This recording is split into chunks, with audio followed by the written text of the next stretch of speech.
As many of you know, the fifth installment of the Fox Studios' popular Ice Age franchise is coming to theaters in 2016, and it now has a title. According to reports, the new film will be called Ice Age Collision Course. The film was slated to release in theaters on July 15, 2016, but Sony has recently moved their upcoming Ghostbusters film to that date, and Fox has decided to move Ice Age back a week to July 22nd against the Guy Ritchie directed King Arthur movie instead.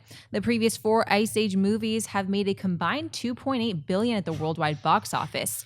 Mark, buy or sell this move for Ice Age Collision Course? I buy it, and I don't want to because I don't want to see another Ice Age movie. I know I'm not the target demographic for Ice Age, but Ice Age Continental Drift, the 4th one, I could not stand watching that movie. I could not stand it. And again, once I get into an animated feature, I generally have a great time. I just think it totally missed the mark and it mailed it in. I hope that's not the case with this one, but if you're talking about the actual move that the studio did, it's smart. If I'm competing, I'd rather go up against Guy Ritchie doing King Arthur than I would the new Ghostbusters, which I think is going to be one of the monsters of the summer next year. So just as far as that goes, sure, you made the right move. Yeah, I have to buy this. This is like, if you're given the choice, do you want to open up against another attempt at a King Arthur stuff, or do you want to open against Ghostbusters? You move it a week and you open up. That is absolutely the right move for them to do.